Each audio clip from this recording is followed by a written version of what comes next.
estamos aqui reunidos em mais um domingo, que alegria! E hoje nós damos início a uma nova série de reflexões na nossa comunidade. Eu tenho uma pergunta para te fazer. Você já parou para pensar se Jesus, o nosso Senhor e Salvador, se conectasse às redes sociais? Se ele postasse algumas partes do Evangelho, ou até mesmo por seu profundo amor e interesse para conosco, ele marcasse você em alguns de seus posts? Que resultado isso refletiria na sua vida? Pois bem, é sobre esses questionamentos que nós vamos conversar então no decorrer da nossa série. E eu convido você a então participar conosco, ouvir dessa mensagem. E nesse momento, eu também te convido a estar cantando a próxima canção, onde diz que nós estamos aqui para adorar a Deus e que você possa realmente cantar de todo o seu coração.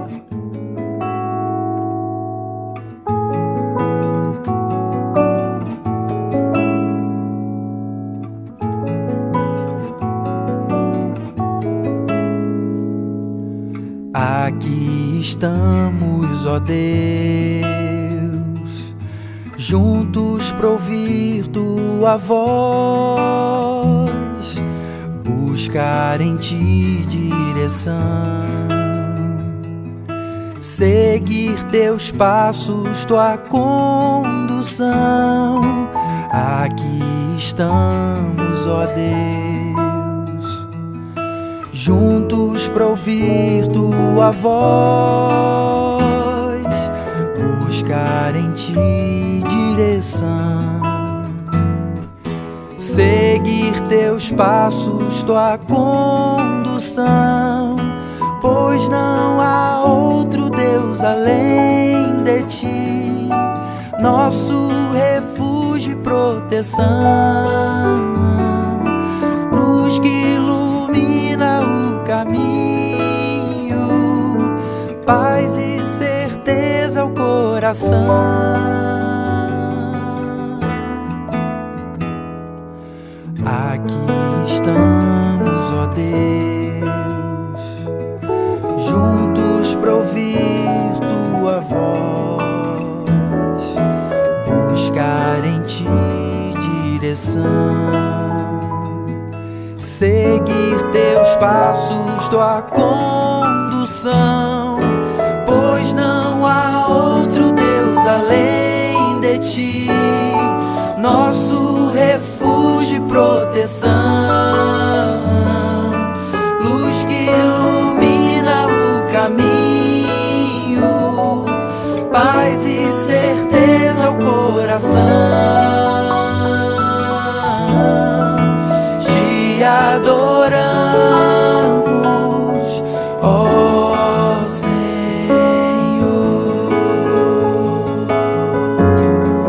te adoramos, ó Senhor,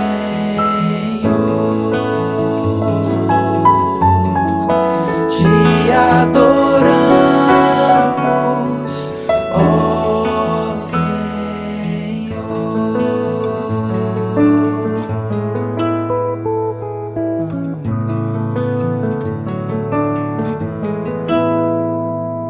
Nós sabemos que a oração, ela nos conecta com Deus. É a forma que nós temos de dialogar com Ele, de falar para Ele aquilo que está em nosso coração. Então, nesse momento, eu te convido a ter alguns instantes de realmente abrir seu coração na presença de Deus. Convide aí as pessoas que estão ao seu redor, ou se você estiver sozinho não tem problema, mas não perca essa oportunidade de derramar o seu coração na presença de Deus.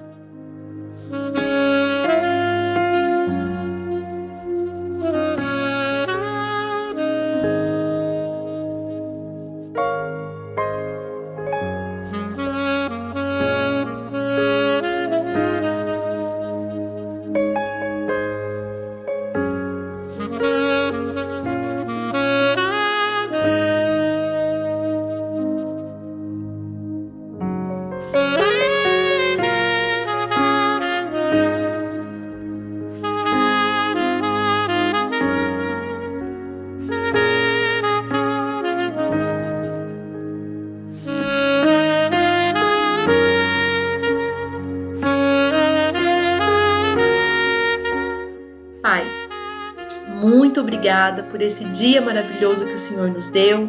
Obrigada porque nós podemos, Deus, ter livre acesso ao Senhor e derramar nosso coração na Tua presença. Que esteja nos abençoando, nos guardando, Senhor Deus, e nos protegendo a cada dia.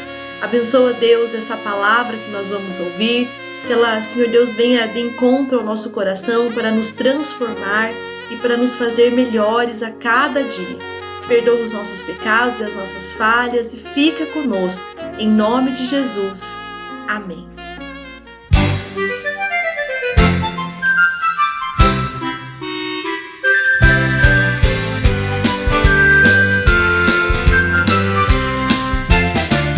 Você é especial, não existe outro igual. Deus criou você assim, diferente de mim. Você é especial, não existe outro igual. Deus criou você assim, diferente de mim. O seu cabelo, a cor de sua pele, o tamanho do pé, altura, peso e medidas, braço, pele e barriga, bem assim como é. O seu cabelo, a cor de sua pele, o tamanho do pé, altura, peso e medidas, braço, pele e barriga, bem assim como é. Você foi criado, foi separado pra servir a Deus do jeito que você é. Insubstituível, você é incrível, só precisa ter fé. Por isso um apelido não será ouvido se ele for uma gozação, mas será atendido se for um carinho do seu coração. Por isso um apelido não será ouvido se ele for uma gozação, mas será atendido se for um carinho do seu coração. Você é especial, não existe outro igual. Deus criou você assim, diferente de mim. O seu nariz, boca, sobrancelha, queixo, testa e orelha, a cor dos seus olhos ele não ensaiou, tudo fez de primeira. O seu nariz, boca, sobrancelha, queixo, testa e orelha, a cor dos seus olhos ele não ensaiou, tudo fez de primeira. Você foi criado, foi separado pra servir a Deus do jeito que você é. Insubstituível, você é incrível, só precisa ter fé. Por isso um apelido não será ouvido se ele for uma gozação, mas será atendido se for um carinho do seu coração. Você é especial, não existe outro igual. Deus criou você assim, diferente de mim. Você é especial, não existe outro igual. Deus criou você assim, diferente de mim. A palavra de Deus também é algo que é a luz para os nossos caminhos. E em 1 João, capítulo 3, versículo 1 e 2, diz assim: Que amor maravilhoso o Pai nos concedeu!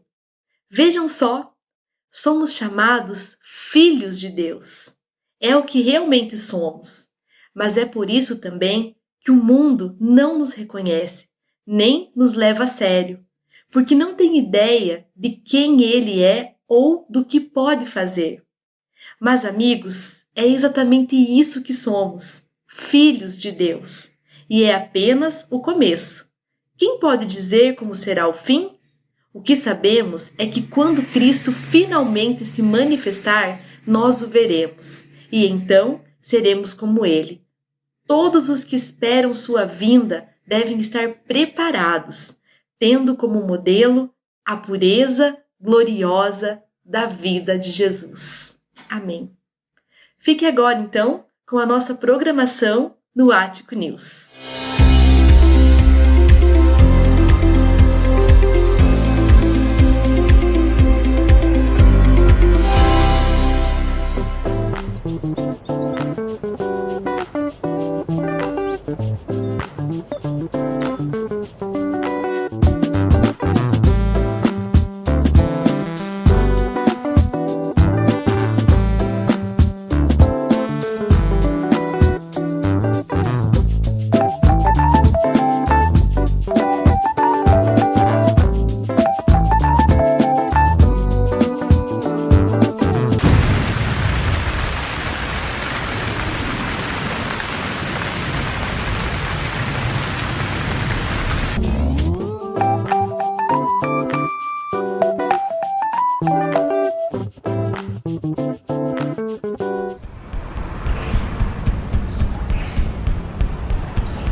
E aí, gente, tudo bem?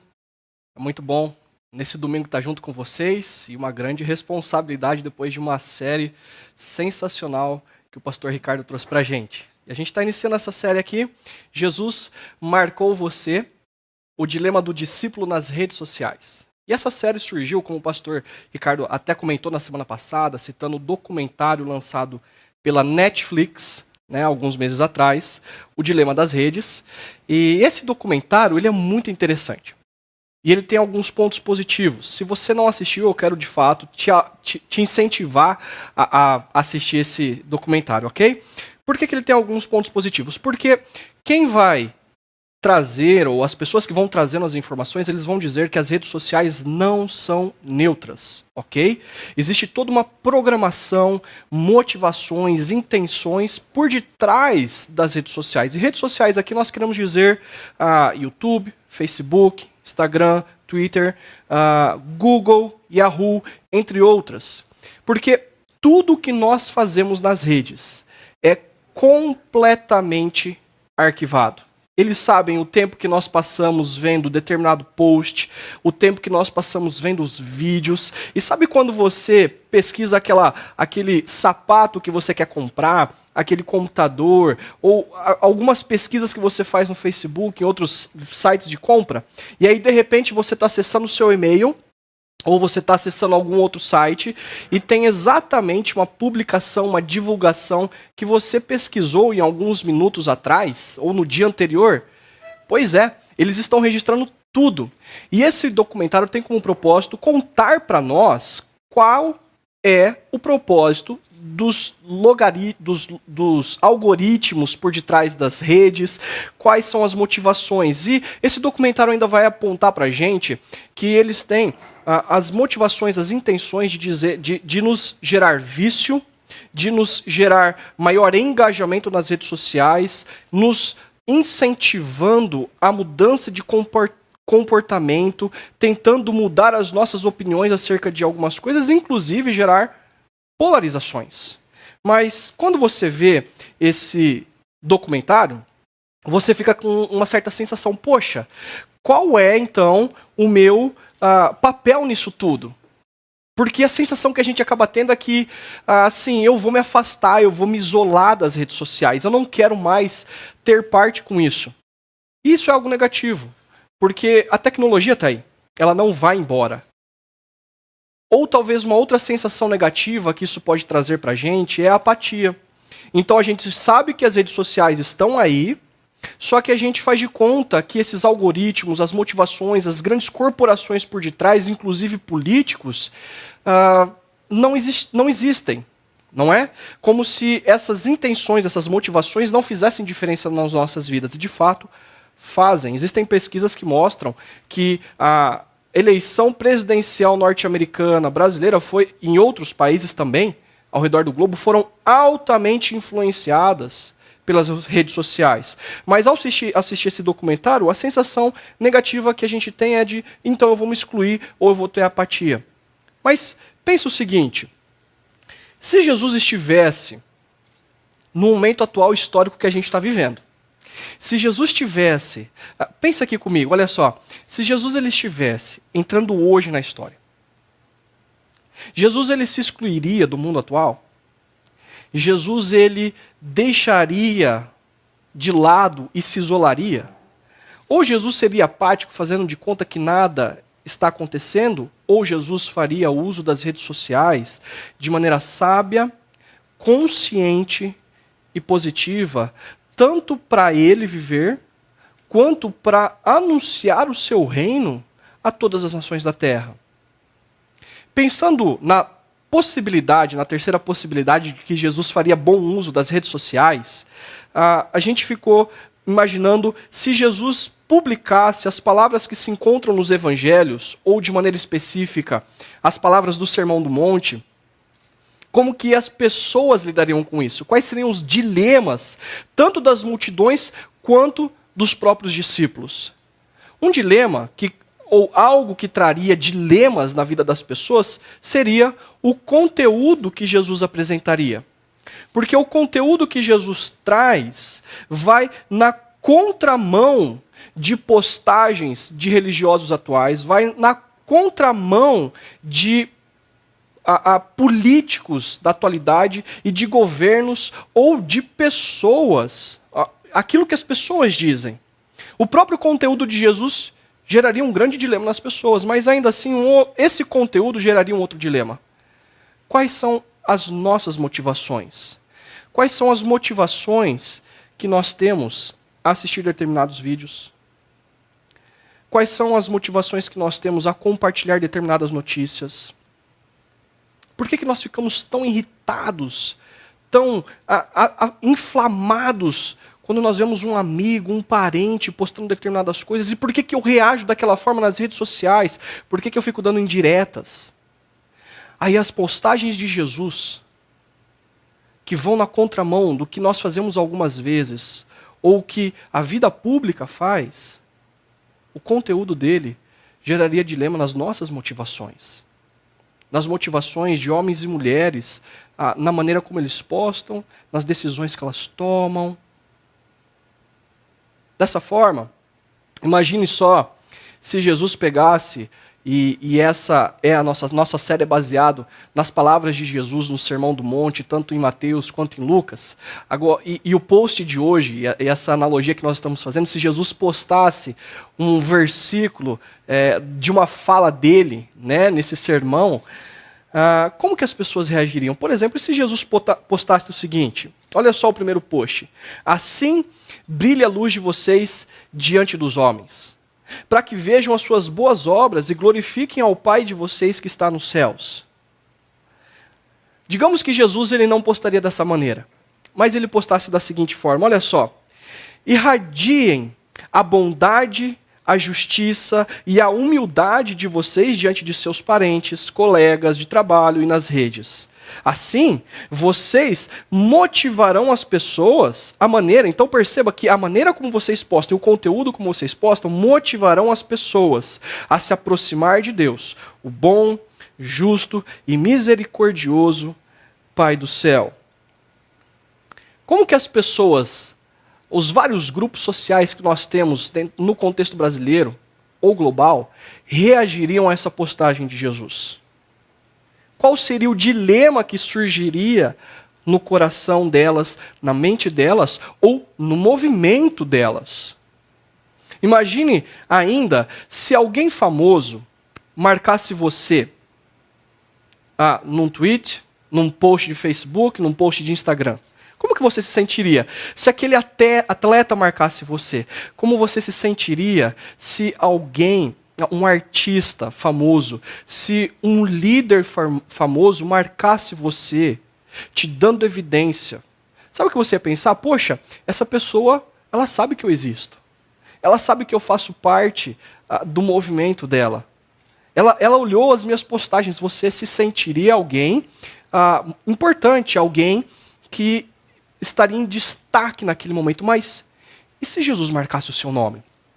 E se ele dissesse, ei, Rebeca, brilhe a tua luz, a tua humildade, a tua justiça, a tua bondade, não só na sua vida particular, mas no ambiente público e nas redes sociais. Ô Gustavo, ô Renan, ô Ana, assim brilhe a luz de vocês, para que através da luz de vocês, as pessoas ao seu redor e nas redes glorifiquem, conheçam a bondade de Deus, a justiça de Deus e a misericórdia de Deus. Como você se sentiria se Jesus te marcasse? E o que as pessoas ao seu redor pensariam de você? Elas talvez pensariam, poxa, eu não sabia que você faz parte desse movimento. Você, assim, se associando à pessoa de Jesus e Jesus te destacando, a sua vida é incoerente com esse movimento. Ou ainda as pessoas diriam, uau, agora eu sei porque a sua família, a maneira como você se porta no ambiente profissional é diferente. Está explicado, você segue esse cara. Ou ainda as pessoas iriam fazer chacota de você, iriam zombar você porque você segue um mestre, um filósofo, alguém que é bonzinho e quer inaugurar um reino aí de amor e de paz.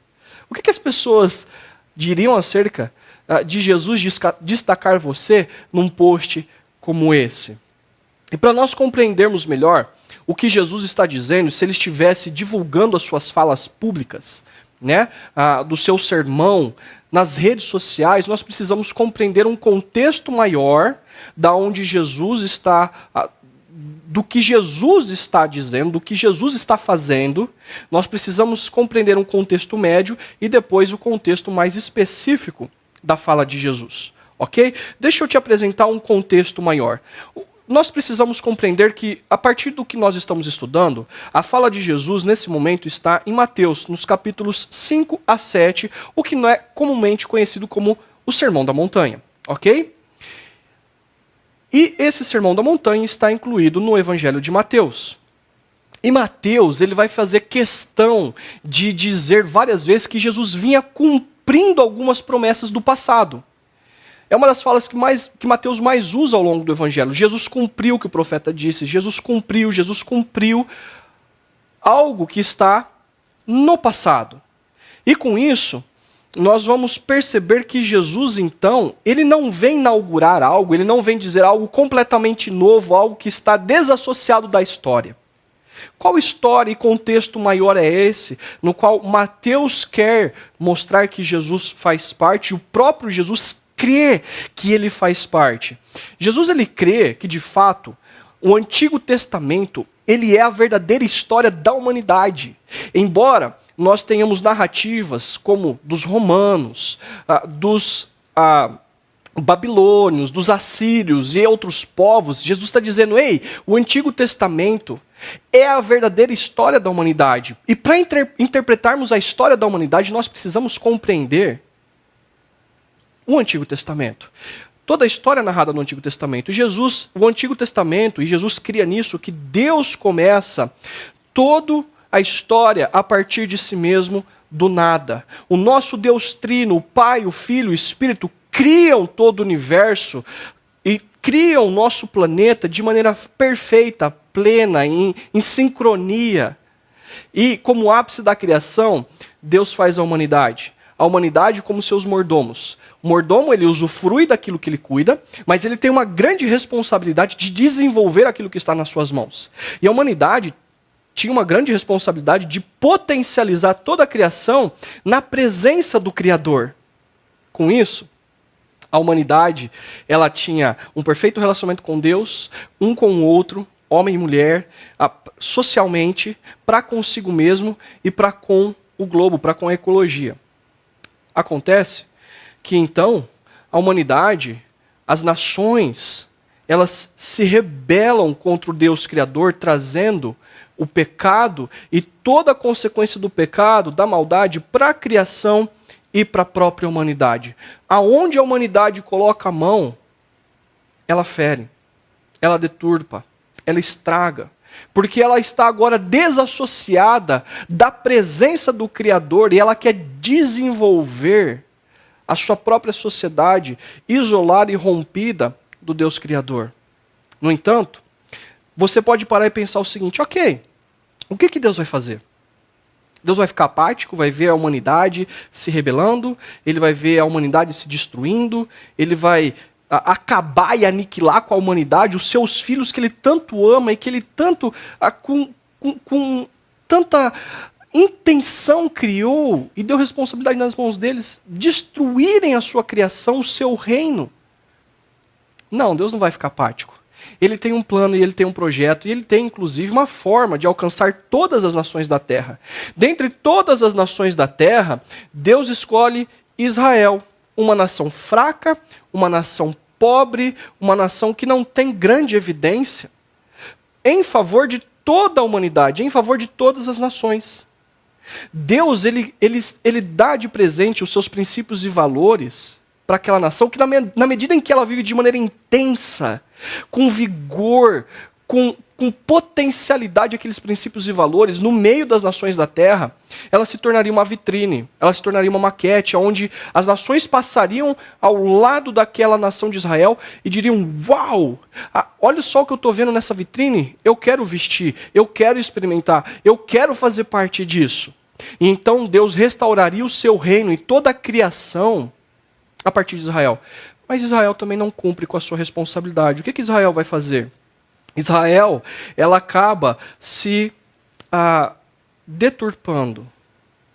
Ela acaba se envolvendo e se prostituindo com os outros deuses, espiritualmente falando.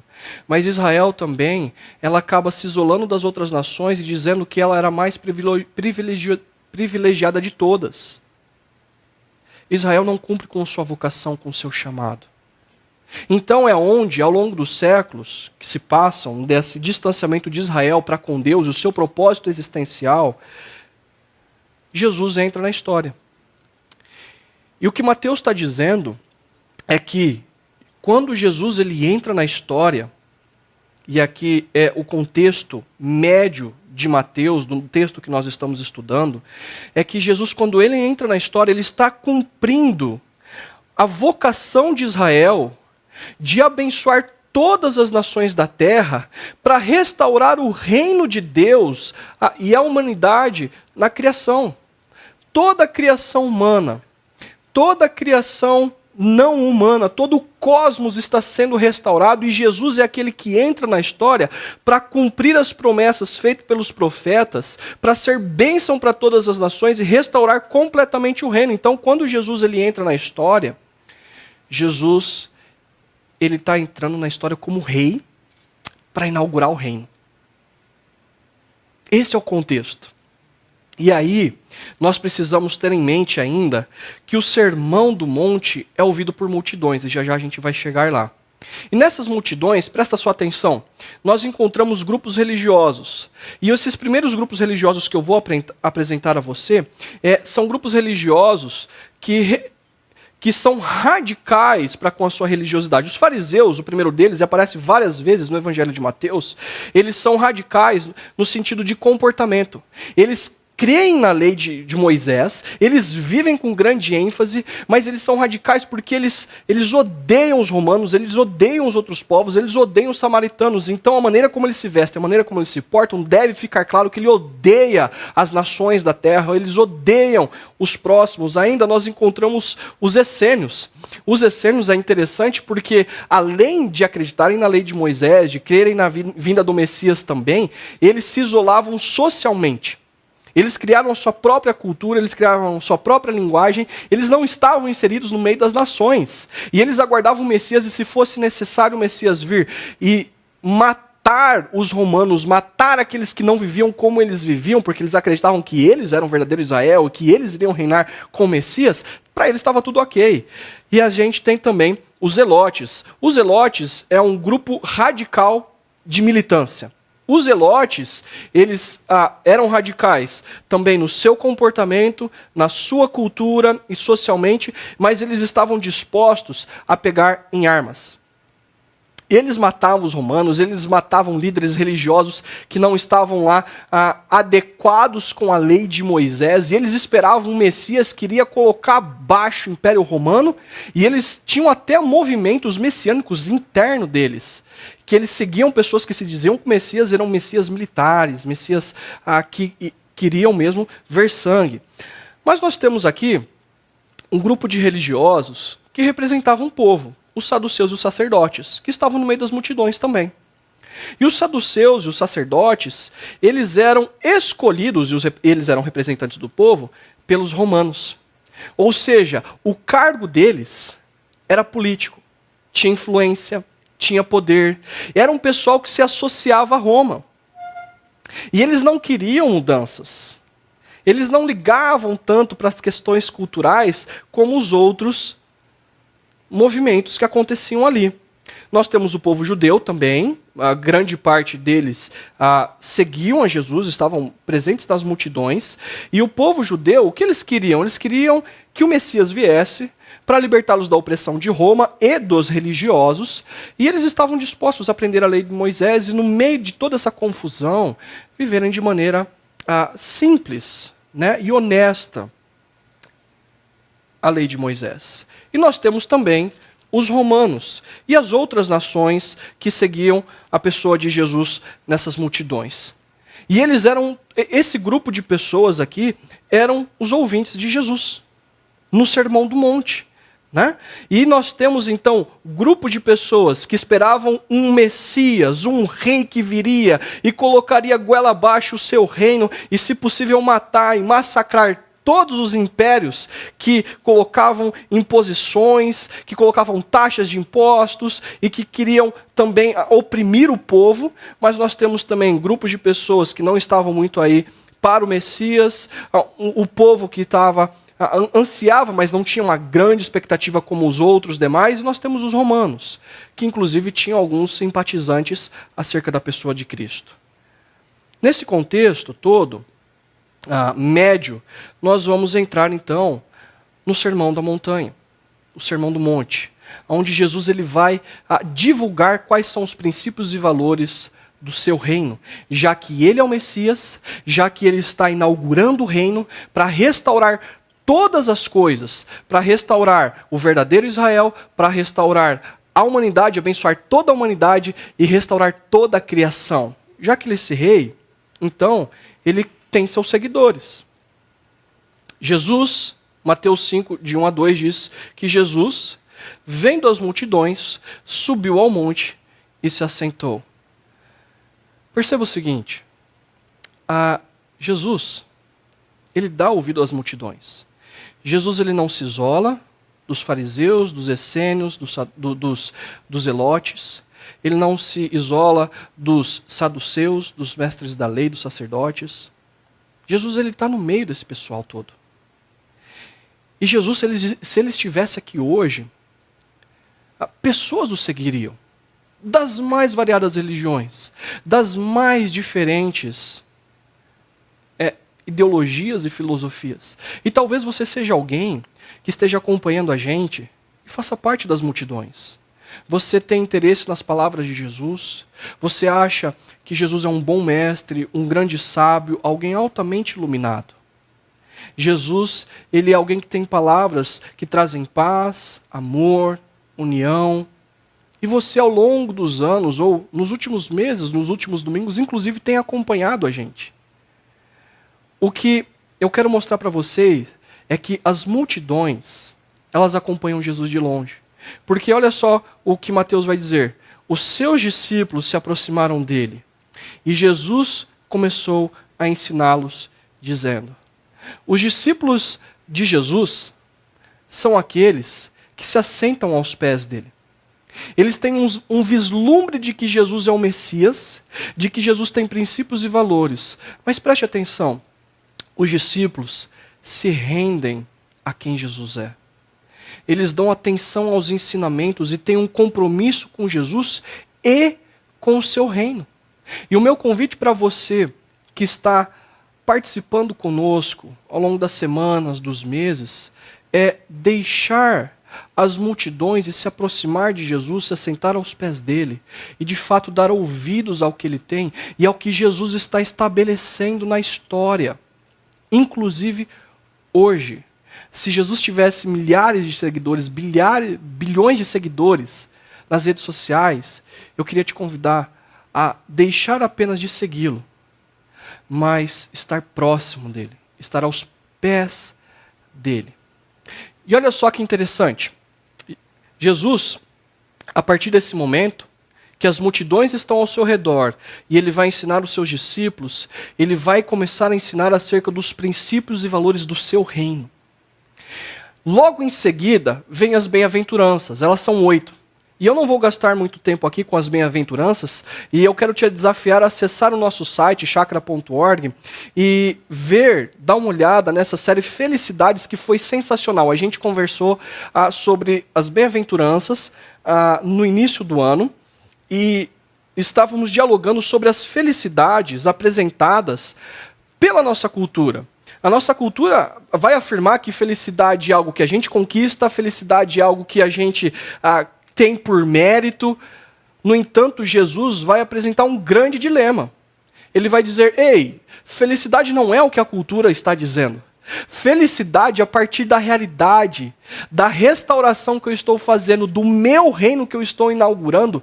Felicidade é uma postura para com Deus e uma postura para com o próximo. Resumidamente, e eu vou apresentar 6 delas, ok?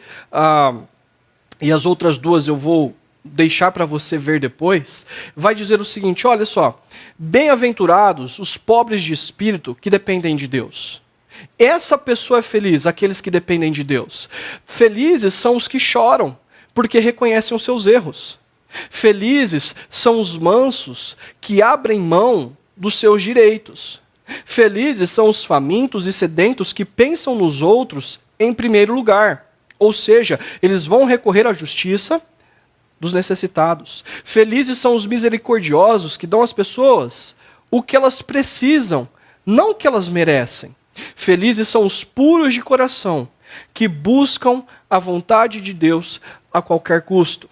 Perceba que ser alguém feliz, na ótica de Jesus, não é sobre ter muitas curtidas, não é sobre ter um corpo belo, lindo, perfeito, não é sobre ter uma grande conta bancária, não é ter uma grande saúde. Ser feliz, na perspectiva de Jesus, é ser alguém que depende completamente de Deus e está interessado no próximo. Essa pessoa é feliz. Então perceba que aqui Jesus já está causando grandes dilemas nas multidões, diante dos fariseus, essênios, dos zelotes, também para com os sacerdotes, no povo e nos romanos. Jesus está causando um grande dilema, porque ele está dizendo, olha, felizes são aqueles que são meus discípulos e vivem o meu reino. A partir disso, eu quero te fazer algumas perguntas. Olha só, acompanhe comigo. Se Jesus estivesse publicando hoje as bem-aventuranças, quais seriam, ou quais são as expectativas que as multidões teriam de Jesus no dia de hoje? Os seus amigos, os seus parentes, seus colegas de trabalho, quais são as expectativas que as pessoas têm? Talvez algumas pessoas, como nós vemos no nosso Brasil, Jesus ele teria, se ele estivesse vindo hoje, que estabelecer um governo cristão. Com regras, com leis cristãs. E era assim, perceba, que os radicais religiosos tinham expectativa do Messias. Que o Messias viesse, estabelecesse o seu reino e colocasse o restante todo mundo para correr. Talvez uma outra expectativa é de que Jesus ele encontrasse ou fornecesse a cura para o coronavírus. Por que não? Ou quem sabe, criar uma grande religião mundial que traga paz e harmonia para todas as nações da Terra. Talvez as pessoas tivessem essa expectativa. Uma outra pergunta. Como as pessoas reagiriam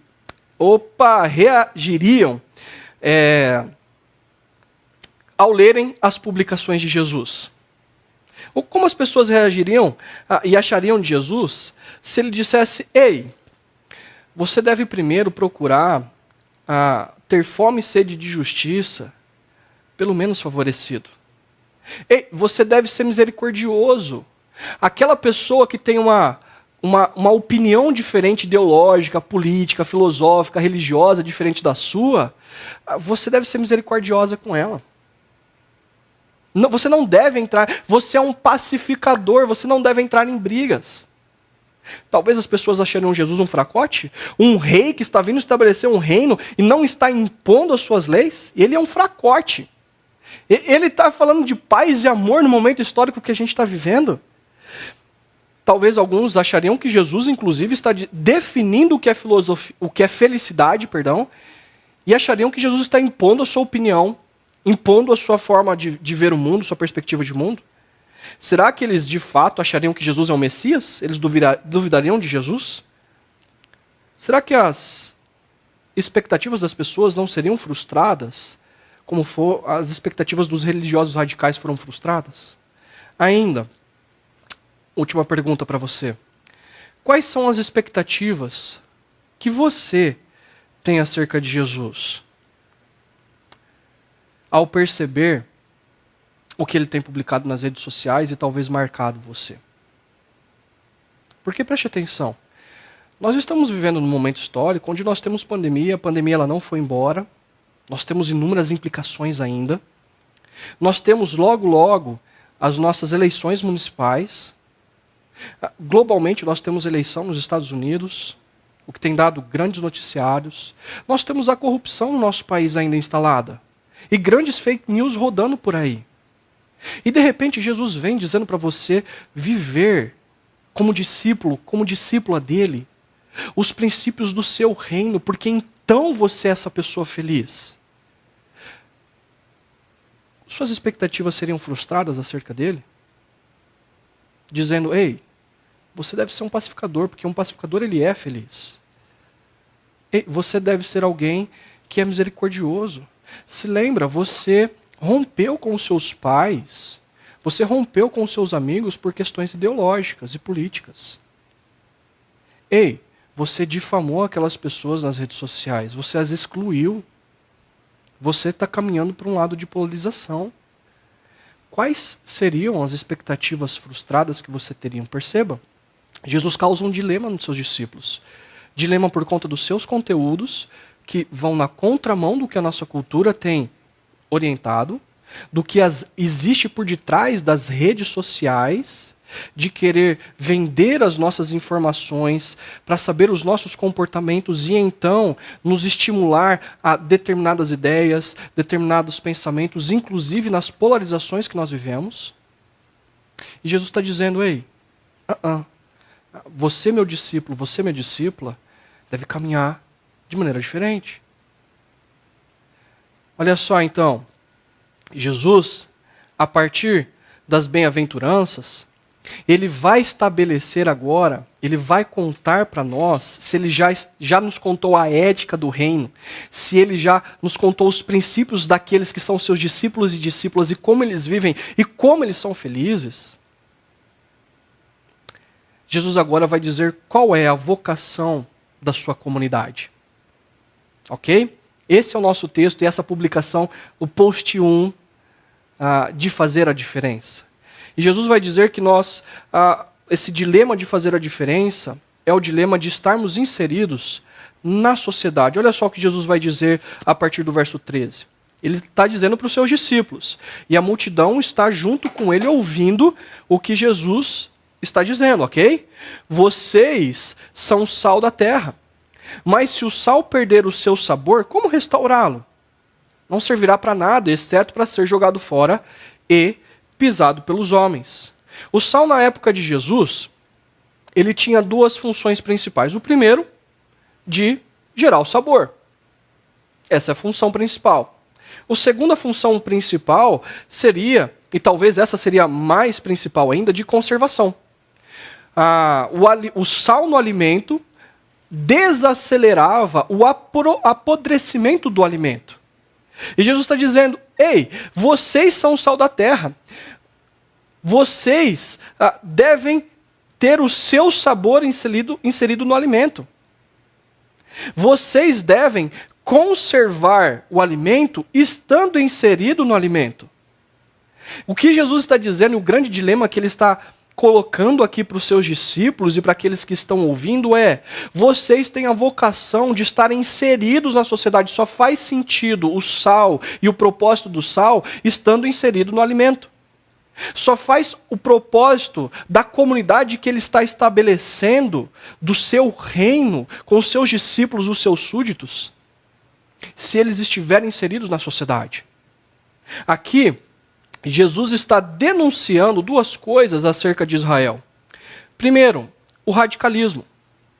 Ele não está dizendo com essas palavras, mas o radicalismo fazia com que aqueles líderes religiosos ou o povo de Israel que se afastou dos princípios e valores desse reino, que Deus estava inaugurando por meio da lei de Moisés, e eles deveriam viver de maneira intensa, eles estavam com o radicalismo se afastando das nações.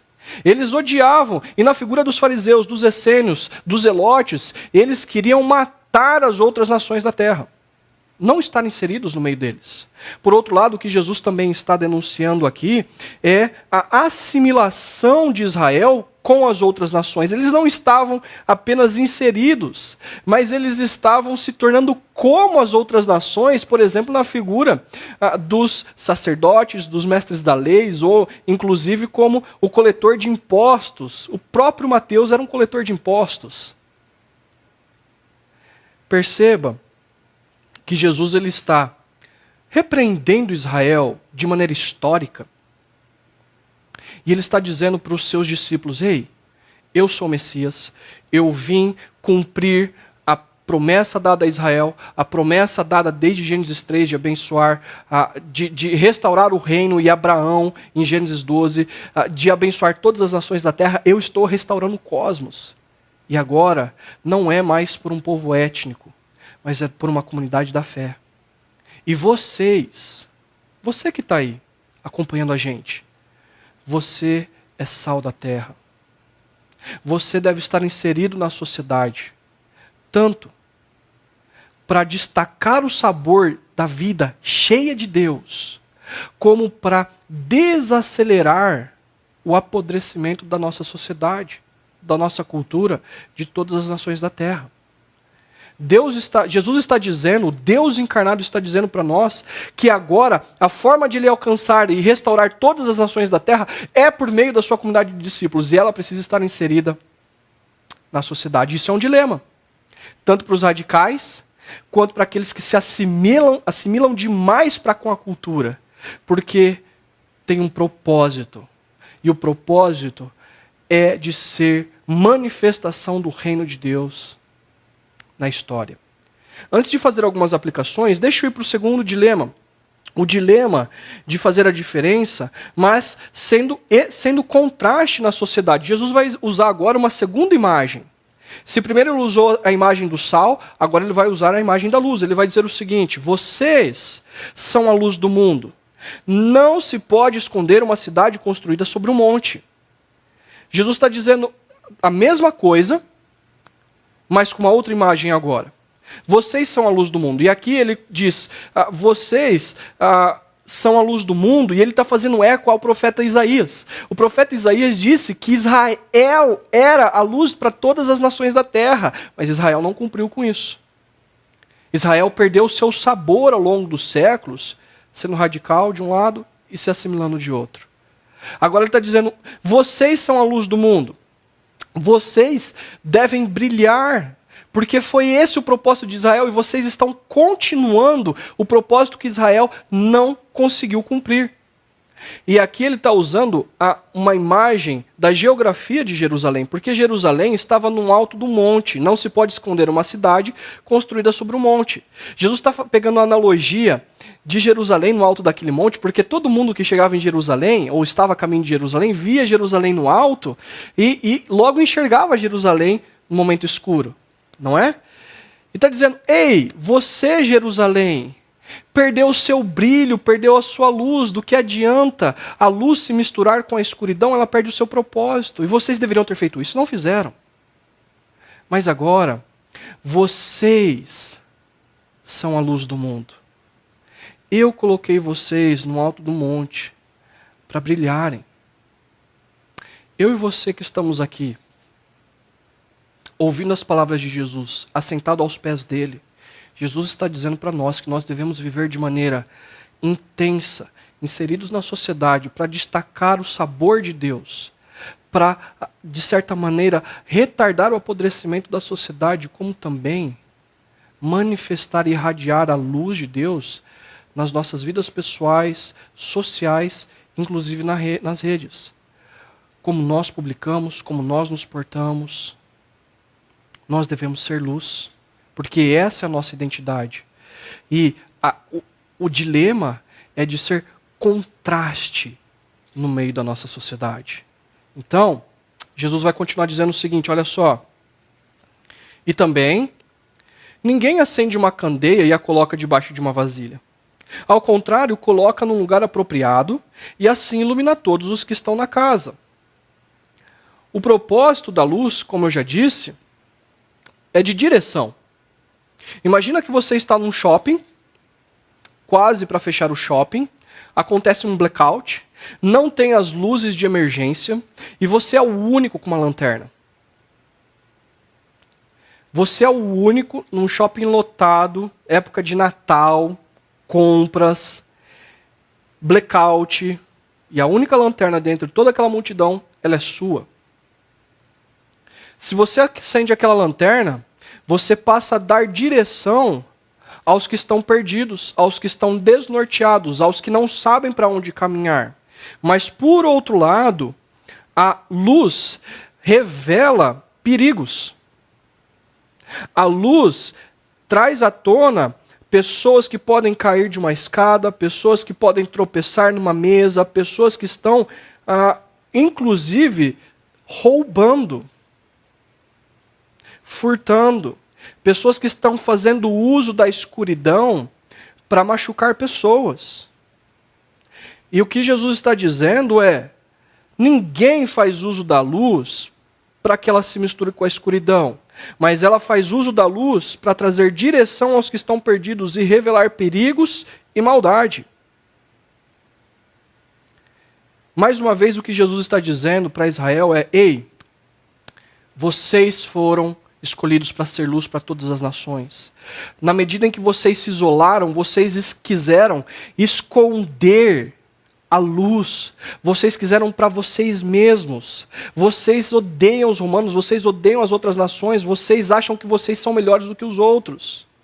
E vocês também não usaram a luz para trazer à tona justiça, bondade, humildade, misericórdia, paz, reconciliação. Vocês se assimilaram com as outras nações e com toda a corrupção dos poderosos. Vocês se tornaram corruptos. Vocês se tornaram opressores.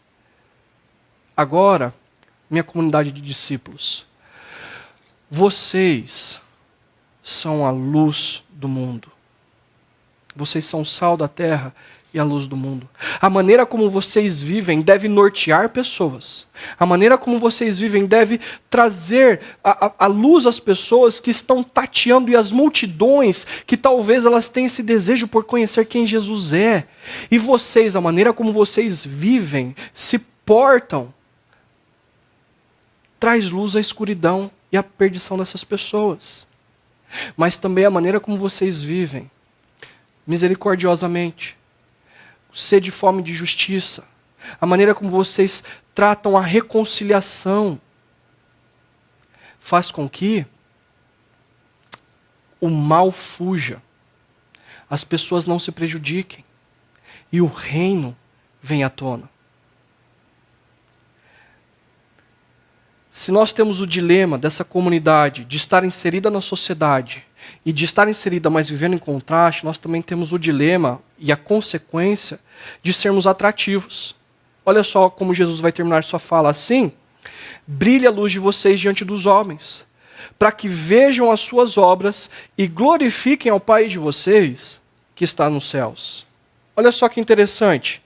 Jesus está dizendo, se vocês são meus súditos, se vocês compreenderam que eu sou o rei entrando na história, trazendo à tona o reino de Deus, e essa é a verdadeira realidade da humanidade, e as outras narrativas, elas levam as pessoas para a escuridão, para a confusão. A escuridão gera opressão, gera manipulação, gera impostos taxativos, e vocês não fazem parte disso. Se vocês, na medida em que estiverem inseridos na sociedade, vivendo em contraste, vocês devem fazer isso na vida pública de vocês. Diante dos homens. Assim brilha a luz de vocês diante dos homens. Para quê? Com qual objetivo? Para que vejam as suas boas obras, para que vejam a maneira como vocês vivem e glorifiquem ao Pai de vocês que está nos céus. Na medida em que vocês vivem, Deus vai ser reconhecido. Deus vai ser saboreado pelos seus familiares, colegas de universidade, colegas de trabalho. Deus vai ser reconhecido na maneira como vocês se portam em sociedade, diante dos partidos políticos, diante das eleições, diante da pandemia, a maneira como vocês se portam.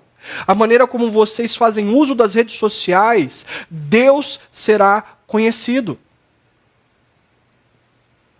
Nós devemos não apenas desenvolver a nossa espiritualidade na vida privada.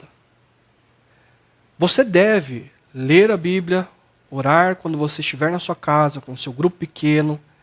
No entanto, o que Jesus está dizendo é, se você está inserido na sociedade e você vive de maneira contrastante, isso deve ser público. Os princípios e valores do reino não é apenas para a vida particular. Ela é a verdadeira história da humanidade. Ela é o verdadeiro reino que Deus está restaurando. Esse é o propósito da história. E na medida em que você vive isso, você também traz à tona, pelo poder do Espírito, essas realidades. Você deve viver a maneira como você programa, faz planilha, contratos, lida com seus clientes, lida com a sexualidade, lida com as redes sociais, lida com a política e a maneira como vota, lida com a pandemia e a maneira como você vive, com a sua família. A maneira como você pensa no próximo e cuida do próximo nesse momento é a vida pública de homens e mulheres que são discípulos e discípulas de Jesus neste momento. E Jesus marcou você. Assim, brilhe a luz de vocês diante dos homens, para que vejam as suas boas obras e glorifiquem o Pai de vocês que está nos céus. O dilema é de estar inserido na sociedade, vivendo em contraste, e a maneira intensa como eu e você vivemos gera atratividade, atração, interesse pela glória do Pai. Mike Gorin, teólogo canadense, ele diz o seguinte: as pessoas irão se ajuntar não à terra de Israel, mas ao próprio Jesus. Com ele, por meio do Espírito, elas participarão do quê? Da vida do reino. Israel se torna um farol para os perdidos, ao qual todas as nações do mundo são atraídas. Olha só, para você que compreende que é discípula de Jesus, para a comunidade dos discípulos, estar em relacionamento, estar em comunhão com Jesus, significa participar o quê? Ativamente na missão dele. Eu e você não temos agora a opção de escolher se eu quero participar ou não, porque eu creio que ele é o rei do reino e rompeu o reino dele na história, ele está restaurando, e eu faço parte disso. Não é uma questão de opção, é uma questão de sermos súditos do reino. Nós participamos ativamente. Nós não podemos cair nessa falácia de que nós vivemos a nossa espiritualidade na nossa vida particular. E a vida pública, eu quem decido, ou a nossa cultura quem decide. Não, porque o meu compromisso, assim como Jesus tinha esse compromisso, é com o reino dele. E eu sou o sal da terra, eu sou luz do mundo, você é sal da terra, você é luz do mundo. Agora, um outro teólogo, um grande estudioso do Novo Testamento, N.T. Wright, vai dizer o seguinte acerca desse texto. Olha só, Jesus transformou tudo isso em realidade, em sua própria pessoa. Ele era o sal da terra. Ele era a luz do mundo. Instalado no alto da montanha, que montanha? Crucificado para o mundo inteiro ver, transformando-se em um farol de esperança e de nova vida para todos, atraindo pessoas para adorar seu Pai e incorporando o amor abnegado, que é o mais profundo cumprimento da lei e dos profetas. Jesus é o sal da terra e a luz do mundo. Ele, erguido naquela cruz, se torna a luz para as nações. E ele está dizendo para a sua comunidade de discípulos: ei, agora vocês são o sal da terra, vocês são a luz do mundo. Assim, brilha a luz de vocês diante dos homens, diante da sociedade. Nós somos chamados para viver esse dilema de maneira pública, assim como nosso Senhor. Ainda, como eu já disse, a consequência é ter uma vida que atrai homens e mulheres ao nosso redor.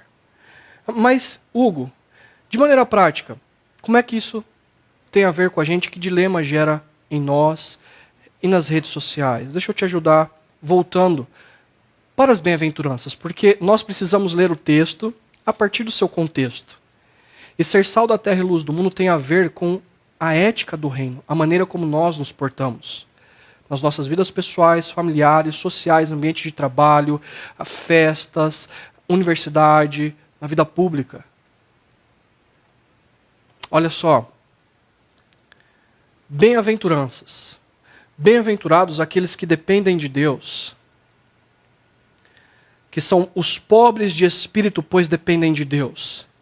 Eles sabem, eles estão inseridos na sociedade e eles creem em Deus, eles de fato compreendem a verdadeira história da humanidade, que não é ideologias políticas, não são partidos políticos, não são uma vida para dar prazer a si mesmos, mas é uma vida pautada nos princípios e valores de Deus. Enquanto a nossa sociedade não está nem aí para a maneira como ela vive, para a maneira como as pessoas fazem as suas escolhas, porque hoje cada um tem a sua verdade, cada um vive do jeito que quer. Não, porque crerem em Deus e dependerem de Deus, eles intercedem para que o reino venha. Eles intercedem em dependência de Deus para a cura dessa pandemia. Oram, intercedem pela nossa sociedade, pelos nossos governantes, independente de quem está no governo, concordando ou não. Nós vivemos de maneira contrastante. Ainda, bem-aventurados os que choram por causa de seus erros, porque eles não são aqueles que são arrogantes e orgulhosos como os religiosos da época de Jesus. Mas eles compreendem que tudo é pela graça de Deus, e eles se arrependem dos seus erros, eles se arrependem da maneira como eles se portam nas redes, como eles se portam pessoalmente, se portam publicamente, e eles confessam os seus erros. Enquanto na nossa sociedade pessoas não assumem os seus erros, porque cada um tem a sua verdade, tem a sua justificativa para viver daquela maneira, eles se submetem ao senhorio de Jesus e confessam que erram, inclusive aos seus amigos, inclusive aos seus parentes, inclusive aos seus cônjuges, aos seus filhos, aos seus pais. Eles assumem erros. Bem-aventurados os mansos que abrem mão dos seus direitos. Porque inseridos numa cultura como a nossa, os mansos são injustiçados. E os mansos são aqueles professores que não recebem os seus salários integrais, ou que não estão recebendo os seus salários, e têm todo o direito, e eles reconhecem que têm o direito de não dar aula, ou não dar uma boa aula, mas, no entanto, em contraste, eles perseveram dando o melhor deles aos seus alunos, aos seus colegas de trabalho, eles perseveram dando o melhor, porque o compromisso deles é com o reino. E o que eles estão fazendo é para manifestar a glória de Deus, mesmo sendo injustiçados, enquanto na nossa cultura, nós fazemos de qualquer jeito, nós damos o nosso jeito, não fazem com qualidade. Ainda, bem-aventurados os famintos e sedentos pela justiça do outro, porque nós estamos inseridos numa cultura onde ocorre corrupção, injustiça, falta de informação, fake news, mas, em contraste, lutam pela justiça do outro. É aquele homem e aquela mulher que, numa cultura onde deixa os outros e cada um por si, ele se envolve com a necessidade do outro, de instruir o outro, de abençoar o outro. Ele tem fome e sede de justiça, e ela compreende que Deus está restaurando todas as coisas, e ele faz parte, ela faz parte dessa restauração da justiça, do que é direito do outro. E ele quer ver o outro sendo abençoado por meio de leis, por meio da verdade, por aquilo que é correto a ser feito. Ainda, felizes são os misericordiosos, que dão às pessoas o que elas precisam. Nós estamos inseridos numa cultura onde as pessoas dão aos outros o que elas merecem. O que elas merecem. Mas os cidadãos do reino, os discípulos de Jesus, veem as necessidades, e por mais que o outro não tenha feito nada de bom e não mereça, eu corro e sirvo o outro. É o bom samaritano, que vê o homem caído na rua, que foi espancado, foi roubado. Aquele homem não merece a atenção dele, não merece a ajuda dele. No entanto, ele para e serve ao outro. Feliz é esse homem que serve ao outro, numa cultura onde vive cada um por si e não em serviço de um ao outro. Bem-aventurados puros, que buscam a vontade de Deus de todo o coração, pois o verão. Estes são aqueles que compreendem que vivem numa cultura de tentações, inclusive nas redes sociais, a tentação de colocar para fora a sua raiva, de ser inflamado, às vezes nem sabendo por que estão sendo influenciados pelas redes e pelas postagens que são patrocinadas, que são pagas. São tentados em fazer compras daquilo que não necessita, são tentados em causar mal ao próximo. No entanto, eles buscam a Deus em suas motivações. Eles buscam e dizem: Deus, eu estou sendo tentado, mas não é certo fazer isso. Eu preciso de ser puro de coração, inclusive na maneira como eu lido com as redes sociais. Penúltimo, Bem-aventurados os pacificadores, que serão chamados filhos de Deus. Estes são aqueles que em dias de polarização, estão inseridos numa cultura de polarização, são pacificadores. São pacificadores. Perceba, nesse momento, quantas histórias nós, como pastores, temos ouvido de casamentos em crise, pais e filhos que romperam por conta de ideologias políticas, amigos. Jesus marcou você para ser um pacificador. Homens e mulheres que estão destilando ira nas redes sociais, dando indiretas.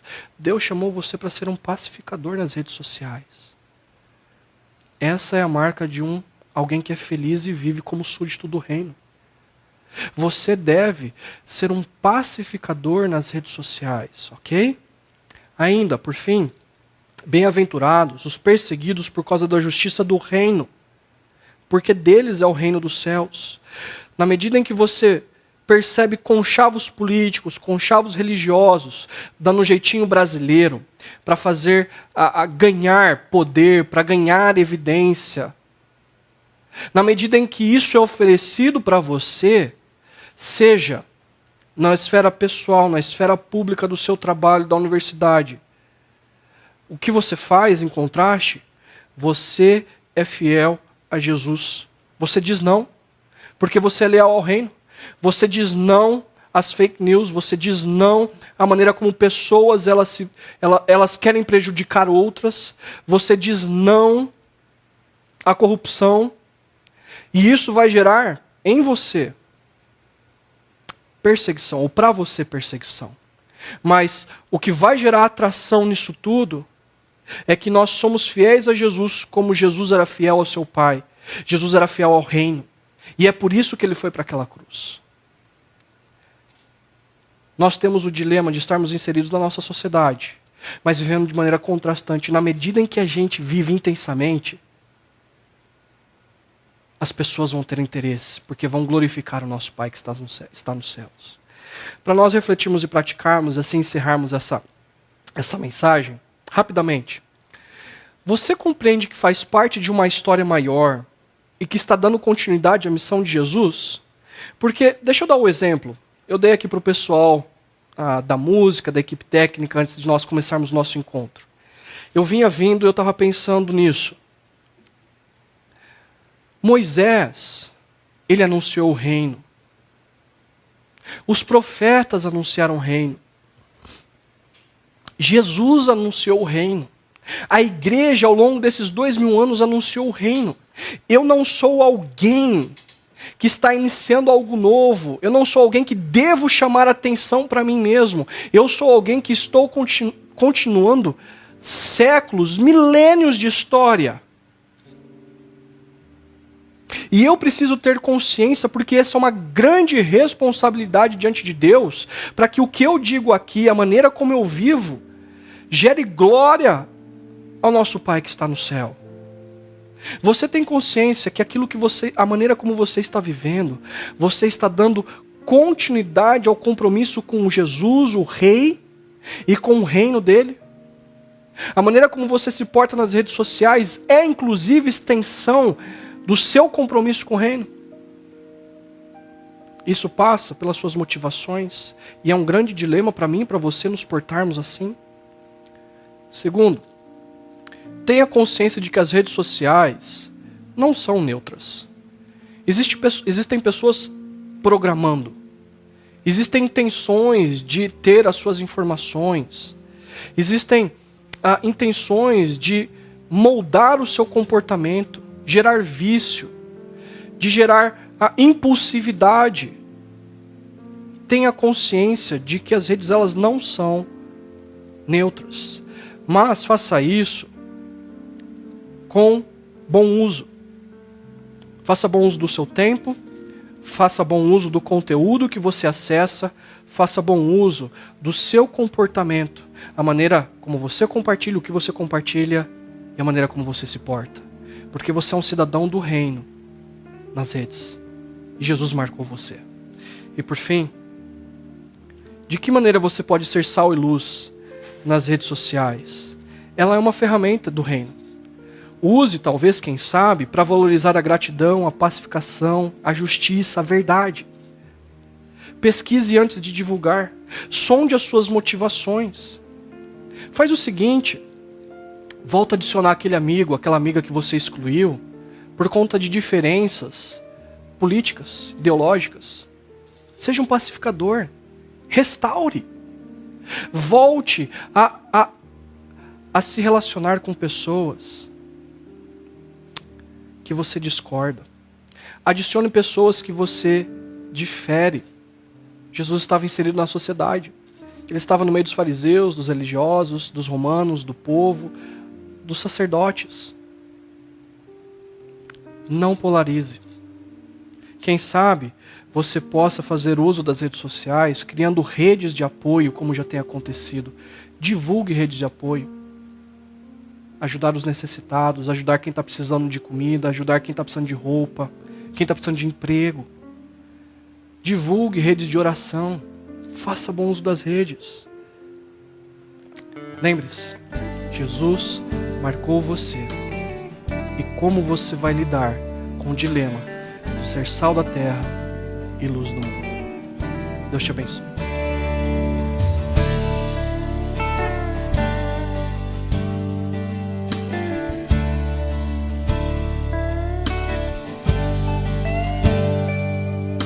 Palavras que dão sentido ao que eu faço,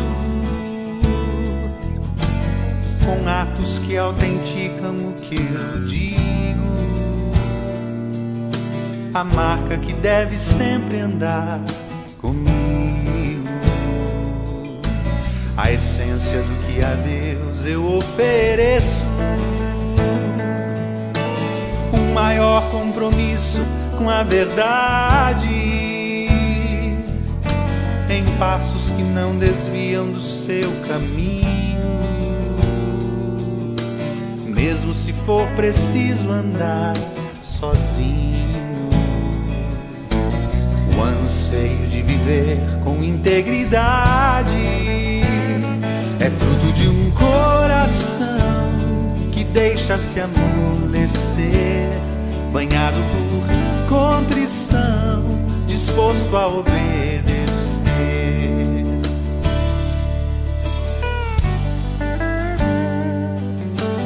Um maior compromisso com a verdade,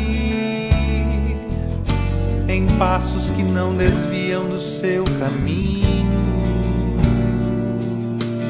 mesmo se for preciso andar sozinho.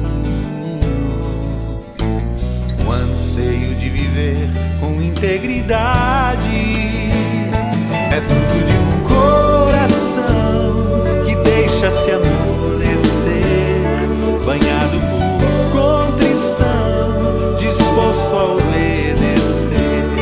É fruto de um coração que deixa-se amolecer, banhado por contrição, disposto a obedecer.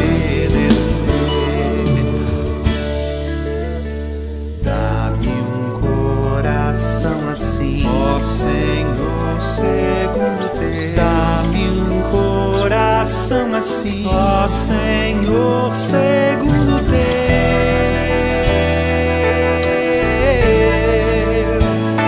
que é fruto de um coração que deixa-se amolecer, banhado por contrição, disposto a obedecer.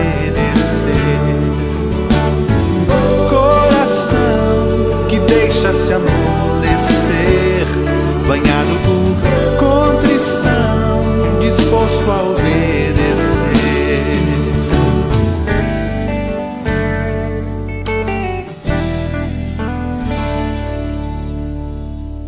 Vamos orar mais uma vez? Nós te agradecemos, Senhor, por estarmos aqui, por participarmos dessa celebração, por poder ouvir a Tua voz, pelos desafios diante dessa nova série que nós nos propusemos a fazer, a estudar, a ouvir a Tua voz através das palavras e dos direcionamentos que o Senhor tem para as nossas vidas. que possamos colocar em prática o que ouvimos, tirar para nós, ó Deus, como desafios diários, e assim bendizer e agradar o teu santo nome. Nós te bendizemos, te agradecemos, em nome de Jesus. Amém. Que a graça de nosso Senhor e Salvador, Jesus o Cristo, que o amor de Deus, o nosso eterno Pai, e a consolação do Espírito Santo do Senhor esteja sobre toda a sua casa, esteja sobre toda a sua vida, sobre toda a sua família, não apenas nesse dia, início dessa semana, mas para todos sempre. Amém e amém. Deus te abençoe. Tenha uma boa semana na presença de Jesus.